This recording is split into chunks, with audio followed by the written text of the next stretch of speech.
ऐसा कहकर विभीषण जी ज्यों ही चले, त्यों ही सब राक्षस आयुहीन हो गए। उनकी मृत्यु निश्चित हो गई। शिवजी कहते हैं, हे भवानी, साधु का अपमान तुरंत ही संपूर्ण कल्याण की हानि नाश कर देता है। रावण ने जिस क्षण विभीषण को त्यागा, उसी क्षण वह अभागा वैभव ऐश्वर्य से हीन हो गया। विभीषण जी हर्षित होकर मन में अनेकों मनोरथ करते हुए श्री रघुनाथ जी के पास चले।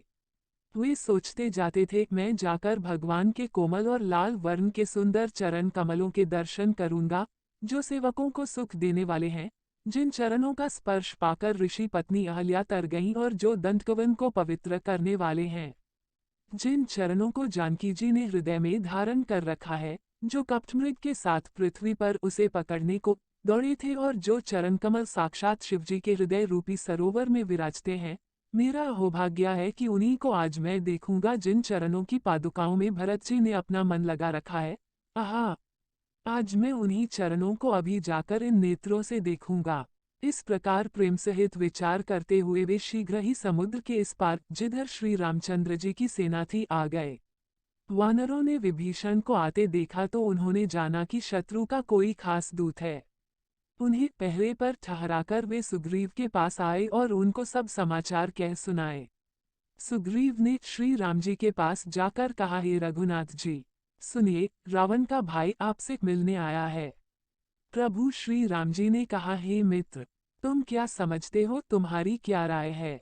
वानरराज सुग्रीव ने कहा, हे महाराज, सुनिए, राक्षसों की माया जानी नहीं जाती। यह इच्छानुसार रूप बदलने वाला छली न जाने किस कारण आया है। जान पड़ता है यह मूर्ख हमारा भेद लेने आया है, इसलिए मुझे तो यही अच्छा लगता है कि इसे बांध रखा जाए। श्री राम जी ने कहा, हे मित्र, तुमने नीति तो अच्छी विचारी, परंतु मेरा प्रण तो है शरणागत के भय को हर लेना। प्रभु के वचन सुनकर हनुमान जी हर्षित हुए और मन ही मन कहने लगे कि भगवान कैसे शरणागत वत्सल, शरण में आए हुए पर पिता की भांति प्रेम करने वाले हैं। श्री राम जी फिर बोले, जो मनुष्य अपने अहि का अनुमान करके शरण में आए हुए का त्याग कर देते हैं, वे पामक क्षुद्र हैं, पाप में हैं, उन्हें देखने में भी हानि है, पाप लगता है।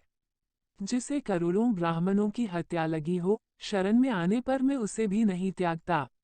जीव ज्यों ही मेरे सम्मुख होता है, त्यों ही उसके करोड़ों जन्मों के पाप नष्ट हो जाते हैं। पापी का ये सहज स्वभाव होता है कि मेरा भजन उसे कभी नहीं सुहाता। यदि वो रावण का भाई निश्चय ही दुष्ट हृदय का होता तो क्या वह मेरे सम्मुख आ सकता था? जो मनुष्य निर्मल मन का होता है, वही मुझे पाता है। मुझे कपट और छल छिद्र नहीं सुहाते।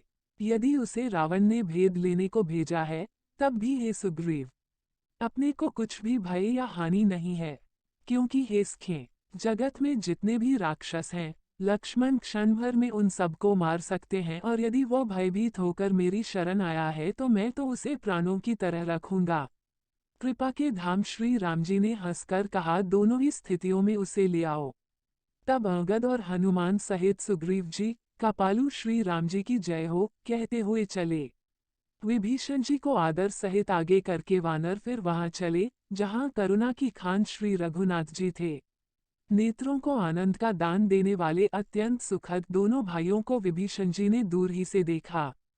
फिर शोभा के धाम श्री राम जी को देखकर वे पलक मारना रोककर ठिठककर स्तब्ध होकर एकटक देखते ही रह गए।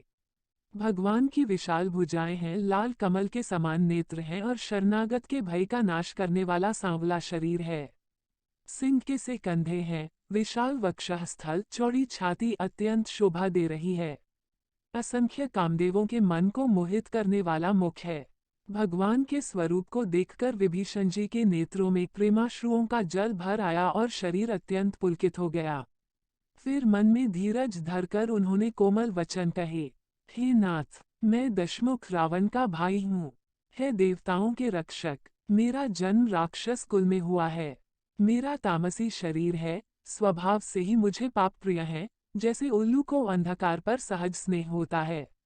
मैं कानों से आपका सुयश सुनकर आया हूँ कि प्रभु भाव जन्म मरण के भय का नाश करने वाले हैं। हे दुखियों के दुख दूर करने वाले और शरणागत को सुख देने वाले श्री रघुवीर, मेरी रक्षा कीजिए, रक्षा कीजिए। प्रभु ने उन्हें ऐसा कहकर दंडवत करते देखा तो वे अत्यंत हर्षित होकर तुरंत उठे। विभीषण जी के दीन वचन सुनने पर प्रभु के मन को बहुत ही भाए। उन्होंने अपनी विशाल भुजाओं से पकड़कर उनको हृदय से लगा लिया। छोटे भाई लक्ष्मण जी सहित गले मिलकर उनको अपने पास बैठाकर श्री राम जी भक्तों के भय को हरने वाले वचन बोले, हे लंकेश, परिवार सहित अपनी कुशल कहो। तुम्हारा निवास बुरी जगह पर है। दिन रात दुष्टों की मंडली में बसते हो। ऐसी दशा में खेस खें तुम्हारा धर्म किस प्रकार निभता है। मैं तुम्हारी सब रीति आचार व्यवहार जानता हूँ। तुम अत्यंत नीति निपुण हो, तुम्हें अनीति नहीं सुहाती। हे तात, नरक में रहना वरन अच्छा है, परंतु विधाता दुष्ट का संग कभी न दे।